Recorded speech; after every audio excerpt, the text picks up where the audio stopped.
بسم اللہ الرحمن الرحیم۔ آج کی اس ویڈیو میں ہم آپ کو قیامت کی ایک بہت بڑی نشانی کے بارے میں بتائیں گے۔ یہ ایک حقیقت ہے کہ قیامت سے پہلے ایسے لوگ آئیں گے جو بہت زیادہ طاقتور ہوں گے اور ان سے لڑنے کی طاقت کسی کے پاس نہیں ہوگی۔ یہ زمین پہ موجود سارا پانی پی جائیں گے، ہر قسم کی کھیتی اور پھل کھا جائیں گے۔ جو کچھ ان کے راستے میں آئے گا سب کچھ نیست و نابود اور تباہ و برباد کرتے جائیں گے۔ اور اس خون خوار قوم کے بارے میں ہم بچپن سے سنتے آ رہے ہیں اور آج اس کے بارے میں ہم اس ویڈیو میں بات کرنے والے ہیں، یعنی یاجوج ماجوج۔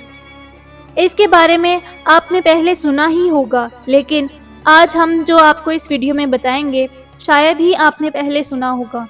اللہ تعالیٰ نے اس کا ذکر سورہ کہف اور سورہ انبیاء میں بھی بیان فرمایا ہے۔ اس ویڈیو میں ہم آپ کو بہت ہی دلچسپ اور حیران کن حقائق بتائیں گے۔ یاجوج ماجوج کون ہیں، یہ کیسے دکھتے ہیں اور کہاں رہتے ہیں اور یہ کب آئیں گے۔ دنیا میں 4 ایسے حکمران گزرے ہیں جنہوں نے اپنے وقت میں پوری دنیا پہ حکومت کی ہے۔ پوری دنیا پہ انہی کی حکومت تھی، جن میں سے 2 مسلمان تھے اور 2 غیر مسلم تھے۔ کافروں میں نمرود اور بخت نصر، جبکہ مسلمانوں میں حضرت سلیمان اور دوسرے حضرت ذوالقرنین تھے۔ حضرت ذوالقرنین کا نام سکندر ہے۔ یہ حضرت سام بن نوح علیہ السلام کی اولاد میں سے تھے۔ یہ ایک بڑھیا کے اکلوتے بیٹے تھے اور حضرت خضر علیہ السلام کے خالہ زاد بھائی تھے۔ آپ نے ابراہیم علیہ السلام کے ہاتھ پر اسلام قبول کیا اور کئی سال ان کی صحبت میں رہے۔ یہ نبی تو نہیں ہے لیکن ایک نیک انسان تھے جنہیں اللہ تعالیٰ نے ولایت عطا فرمائی تھی۔ سورہ کہف میں حضرت ذوالقرنین کے 3 سفروں کا حال بیان کیا گیا ہے۔ 3 زبردست سفر انہوں نے کیے اور ان 3 سفروں کے بارے میں ہم آپ کو بتانے جا رہے ہیں، جو بہت ہی عجیب اور حیران کن ہیں۔ پہلے سفر کی کہانی یہ ہے کہ سام بن نوح علیہ السلام کی اولاد میں سے کوئی بھی آب حیات کے چشمے سے پانی پی لے گا تو اس کو موت نہ آئے گی۔ تو اسی آب حیات کی تلاش میں حضرت ذوالقرنین نے مغرب کی طرف سفر شروع کر دیا اور آپ کے ساتھ حضرت خضر علیہ السلام بھی تھے۔ حضرت خضر تو آب حیات کے اس چشمے تک پہنچ گئے اور اس کا پانی بھی پی لیا، مگر حضرت ذوالقرنین کے مقدر میں وہ نہیں تھا اور آپ کو آب حیات نہ مل سکا۔ حضرت ذوالقرنین کا سفر جاری تھا اور آپ چلتے چلتے ایسے مقام پر پہنچ گئے جو دنیا کا آخری کونا تھا، اور جیسے ہی سورج غروب ہوتا تو آپ کو ایسا معلوم ہوتا جیسے سیاہ چشمے کے پیچھے سورج غروب ہو رہا ہو۔ دنیا کے آخر میں ان کو بہت ہی عجیب قوم ملی۔ وہ سب کے سب جانوروں کی کھال پہنے ہوئے تھے اور اس کے سوا کوئی دوسرا لباس ان کے بدن پر نہیں تھا۔ وہ دریائی مردہ جانور کھاتے تھے، اس کے علاوہ کوئی غذا نہیں تھی۔ ان کی وہ قوم ناسک کہلاتی تھی۔ حضرت ذوالقرنین نے ان کو دین کی دعوت دی، اسلام کی دعوت دی۔ کچھ لوگ ایمان لائے اور کچھ لوگوں نے آپ کے ساتھ جنگ بھی کی اور وہ آخرکار بے بس ہو گئے۔ اس کے بعد اب باری ہے ان کے دوسرے سفر کی۔ یہ سفر مشرق کی جانب تھا، یہاں تک کہ چلتے چلتے آپ ایسی جگہ پہنچ گئے جہاں سے سورج طلوع ہوتا ہے۔ آپ سورج طلوع ہونے کی جگہ پر جا پہنچے۔ آپ نے وہاں پر دیکھا کہ وہاں پر ایسی قوم ہے جن کے پاس نہ کوئی عمارت ہے اور نہ ہی کوئی مکانات ہیں، اور لوگوں کا یہ حال تھا کہ جب سورج طلوع ہو جاتا تو لوگ غاروں میں چلے جاتے، زمین کے اندر چلے جاتے، اور جب سورج غروب ہو جاتا تو غاروں سے نکل کر روزے کی تلاش میں نکل جاتے۔ یہ لوگ منسک کہلاتے ہیں۔ ان کی قوم کا نام تھا منسک۔ حضرت ذوالقرنین نے ان کو بھی اسلام کی دعوت پیش کی اور کچھ لوگ ایمان لائے اور کچھ لوگ اڑے رہے، لیکن آپ نے ان لوگوں کو بھی قابو کر لیا۔ اب ان کا سفر تھا شمال کی جانب، یہاں تک کہ آپ 2 پہاڑوں کے درمیان پہنچ گئے تو وہاں بھی آبادی بہت عجیب و غریب تھی۔ ان کی زبان بہت ہی عجیب و غریب تھی۔ ان لوگوں کے ساتھ اشاروں میں بھی مشکل سے بات کی جا سکتی تھی۔ ان لوگوں نے حضرت ذوالقرنین سے یاجوج ماجوج کے مظالم کی شکایت کی اور آپ سے مدد مانگی کہ آپ ہمیں ان ظالموں سے بچائیں۔ یہ یاجوج ماجوج کون تھے؟ یہ یافس بن نوح علیہ السلام کی اولاد میں سے ایک فسادی گروہ ہے اور ان لوگوں کی تعداد بہت زیادہ ہے۔ اس کا اندازہ حدیث مبارکہ سے بھی لگایا جا سکتا ہے کہ حضرت عبداللہ بن عمر رضی اللہ تعالیٰ عنہ نے فرمایا کہ جنوں انس کے کل 10 حصے ہیں اور ان میں سے 9 حصے یاجوج ماجوج کے ہیں، باقی 1 حصہ انسان کا ہے، اور ان یاجوج ماجوج کی تعداد بڑھ رہی ہے۔ جب یاجوج ماجوج آئیں گے تو نہ جانے دنیا میں کتنے لوگ ہوں گے، تو یہ 10 گنا زیادہ ہوں گے۔ 10 گنا زیادہ انسانوں سے یاجوج ماجوج کی تعداد ہوگی۔ یاجوج ماجوج اولاد آدم میں سے ہیں۔ ان میں مرد بھی ہوتے ہیں اور عورتیں بھی ہوتی ہیں، اور ان کے 3 گروہ ہیں، ایک طاویل، دوسرا تاریز، تیسرا منسک۔ ان میں سے جو بھی مرتا ہے 1000 سے زائد اولاد چھوڑ کر مرتا ہے۔ یہ لوگ بہت خون خوار، وحشی اور جنگلی ہیں، کیونکہ جانوروں کی طرح رہتے ہیں، اور جب بہار کے موسم میں یہ لوگ اپنے گھروں سے نکلتے ہیں تو تمام کھیتیاں اور سبزیاں کھا جاتے ہیں اور خشک چیزوں کو لاد کر لے جاتے ہیں۔ انسان، جانور چاہے چھوٹے ہوں یا بڑے، سب کو کھا جاتے ہیں۔ جب حضرت ذوالقرنین سے لوگوں نے فریاد کی کہ آپ ہمیں ان یاجوج ماجوج کے مظالم سے بچا لیں، چاہے آپ ہم سے اس کے بدلے کچھ بھی لے لیں، حضرت ذوالقرنین نے جواب دیا کہ میرے پاس اللہ کا دیا ہوا بہت کچھ ہے، مجھے کسی چیز کی ضرورت نہیں ہے، مگر تم اپنی جسمانی طاقت کے ذریعے میری مدد کرو۔ آپ نے ان 2 پہاڑوں کے درمیان ایک بہت گہری بنیاد کھدوائی، اسے اتنا گہرا کھدوا دیا کہ اس میں سے پانی نکل آیا۔ پھر آپ نے اس میں تانبے، سگار کے پتھر پگھلا کر ڈالے اور لوہے کے تخت اوپر نیچے لگا کر ان کے درمیان لکڑی اور کوئلہ بھروا دیا اور اس میں آگ لگا دی، یعنی ایسی دیوار کہ پہاڑ کی بلندی جتنی اونچی بھی کروا دی، اور اتنی مضبوط یہ دیوار ہو گئی کہ اب اس میں پگھلایا ہوا تانبا بھی ہے۔ اب یہ مل کر بہت مضبوط دیوار بن گئی تھی، اور یہ بالکل پہاڑ کی اونچائی تک بنا دی گئی تھی۔ اب یاجوج ماجوج دیوار کے ایک طرف اور یہ قوم ایک طرف ہو گئی۔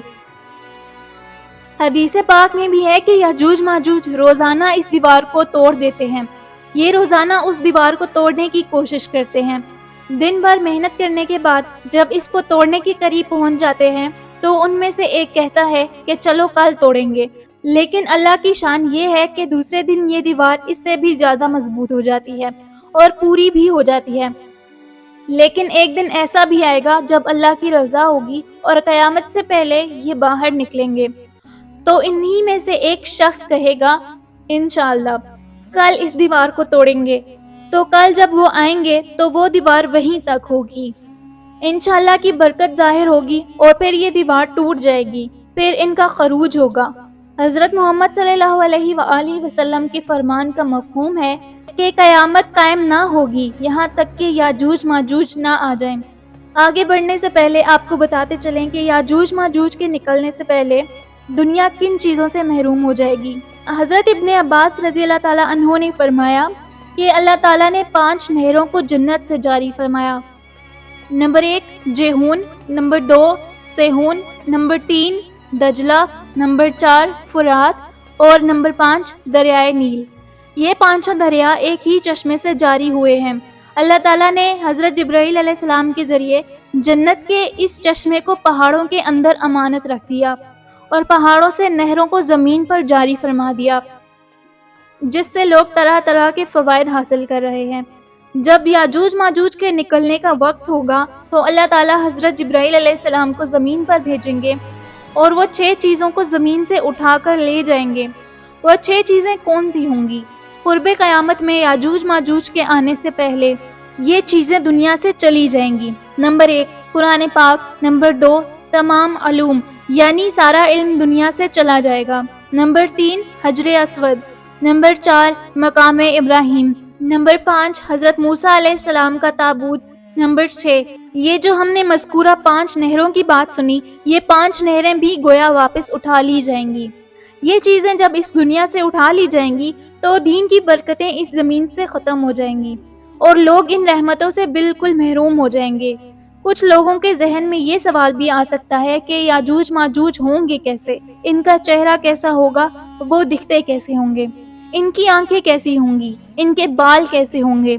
تو اس کا جواب یہ ہے کہ حدیث پاک میں یاجوج ماجوج کے بارے میں آیا ہے کہ وہ چوڑے چہرے والے، چھوٹی آنکھوں والے اور موٹے بالوں والے ہوں گے۔ یاجوج ماجوج کا ظہور اس وقت ہوگا جب حضرت عیسیٰ علیہ السلام دجال کو قتل کر چکے ہوں گے۔ قتل دجال کے بعد حضرت عیسیٰ علیہ السلام کو حکم الہی ہوگا کہ مسلمانوں کو کوہ طور پر لے جائیں، اس لیے کہ کچھ ایسے لوگ اب ظاہر ہونے والے ہیں جن سے لڑنے کی کسی میں طاقت نہیں ہوگی۔ پھر یاجوج ماجوج کا ظہور ہوگا۔ ان کا گویا خروج ہوگا۔ یاجوج ماجوج کے نکلنے پر دنیا میں عجیب و غریب فساد برپا ہو جائے گا۔ ان کا خروج نہایت خطرناک ہوگا، اتنے زیادہ ہوں گے کہ جب ان کا پہلا گروہ بحیرہ طبریہ سے گزرے گا، یہ ایسا بڑا سمندر ہے جس کی لمبائی 10 میل ہوگی، لیکن یہ گروہ اس کا پانی پی کر اسے اس طرح سکھا دے گا کہ جب دوسرا گروہ آئے گا تو حیران ہو کر کہے گا کہ یہاں تو کبھی پانی تھا ہی نہیں، پانی بالکل سارا ختم ہو جائے گا۔ اتنا بڑا لشکر ہوگا۔ یہ لوگ دنیا میں فساد اور قتل و غارت سے فارغ ہو جائیں گے، سب لوگوں کو جب ختم کر لیں گے۔ مسلمان تو حضرت عیسیٰ علیہ السلام کے ساتھ کوہ طور پر ہوں گے، تو یہ کہیں گے کہ زمین والوں کو تو قتل کر لیا، آؤ اب آسمان والوں کو قتل کریں۔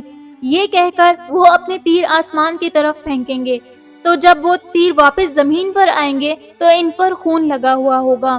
یہ انہی اپنی حرکتوں میں مشغول ہوں گے اور وہاں پر پہاڑ پر حضرت عیسیٰ علیہ السلام اپنے ساتھیوں سمیت موجود ہوں گے۔ اس وقت حضرت عیسیٰ علیہ السلام اپنے ساتھیوں کے ساتھ مل کر دعا فرمائیں گے، پھر اللہ تعالیٰ یاجوج ماجوج کی گردن میں ایک کیڑا پیدا فرمائیں گے، وہ سب کے سب یکدم مر جائیں گے۔ ان کے مرنے کے بعد حضرت عیسیٰ علیہ السلام پہاڑ سے نیچے اتر آئیں گے اور دیکھیں گے کہ تمام زمین ان کی لاشوں سے بھری پڑی ہے، یعنی زمین پر اتنی لاشیں ہوں گی کہ زمین پر ایک بالشت جگہ باقی نہ ہوگی اور بہت بدبو آ رہی ہوگی۔ اب اتنے لوگوں کو کہاں اور کیسے دفن کیا جائے اور انہیں کہاں لے جایا جائے؟ اللہ تعالیٰ کی شان دیکھیں کہ حضرت عیسیٰ علیہ السلام کی دعا کے بعد اللہ تعالیٰ کچھ ایسے پرندے بھیجے گا جن کی گردن اونٹ جتنی ہوگی، اور وہ یاجوج ماجوج کے ان جسموں کو اٹھا کر لے جائیں گے وہاں جہاں اللہ تعالیٰ چاہے گا۔ اب بھی ان کو ملنے والی سزا کم نہیں ہوگی۔ یاد رہے کہ یہ تو ان کو دنیا میں ملنے والی سزا ہے، ان کو جہنم میں بھی دردناک عذاب دیا جائے گا، کیونکہ ان کے کثیر گناہ ہیں۔ یہ کہ انہوں نے قتل و غارت اور فساد کا بازار گرم کیا، اور دوسرا یہ کہ ایمان بھی نہیں لائے تھے، یہاں تک کہ ان کو اسلام کی دعوت دینے ہمارے پیارے نبی حضرت محمد صلی اللہ علیہ وآلہ وسلم تشریف لے گئے تھے۔ حضرت ابن عباس رضی اللہ تعالیٰ عنہ فرماتے ہیں کہ نبی پاک صلی اللہ علیہ وآلہ وسلم نے فرمایا کہ معراج کی رات اللہ تعالیٰ نے مجھے یاجوج ماجوج کو دعوت اسلام دینے کے لیے بھیجا۔ نبی پاک صلی اللہ علیہ وآلہ وسلم فرماتے ہیں کہ میں ان کے پاس گیا، میں نے ان کو اللہ تعالیٰ کی طرف بلایا، انہیں عبادت کی دعوت دی، مگر انہوں نے میری دعوت کو جھٹلا دیا اور انکار کر دیا، اور فرمایا کہ یہ اللہ تعالیٰ کے نافرمانوں اور اولاد ابلیس کے ساتھ دوزخ میں جائیں گے۔ ان کے مرنے کے بعد زمین امن سکون اور برکتوں سے بھر دی جائے گی۔ اللہ کی نعمتیں اس قدر زیادہ ہوں گی کہ روایتوں میں آتا ہے کہ ان کے مرنے کے بعد زمین میں بارش اتنی زیادہ ہوگی کہ زمین برابر ہو جائے گی، اور زمین کو حکم ہوگا کہ اپنے پھلوں کو اگاؤ اور اپنی برکتیں اگل دے، اور آسمان کو حکم ہوگا کہ اپنی برکتیں انڈیل دے، اور برکتوں کا یہ عالم ہوگا کہ ایک انار کو ایک گروہ کھا سکے گا، اور دودھ میں ایسی برکت ہوگی کہ ایک اونٹنی کا دودھ پوری جماعت کو کافی ہوگا، اور ایک گائے کا دودھ پورے قبیلے کو کافی ہوگا، اور ایک بکری کا دودھ پورے خاندان کو کافی ہوگا۔ گویا ہر چیز میں برکت آ جائے گی۔ یاجوج ماجوج کے مکمل واقعے سے ایک بات سوچنے کو ملتی ہے کہ زمین میں قتل و غارت کرنے والے اور فساد پھیلانے والوں کا انجام ہلاکت والا ہی ہوتا ہے۔ اللہ تعالیٰ ظالموں کو ایک دم سے ختم کرنے پر بھی قادر ہے، مگر انہیں موقع عطا کرتا رہتا ہے کہ وہ توبہ کریں اور جہنم سے نجات حاصل کر لیں۔ آخر میں اللہ تعالیٰ سے دعا ہے کہ ہمیں نیک کام کرنے اور برائی سے بچنے کی توفیق عطا فرمائے۔ آمین یا رب العالمین۔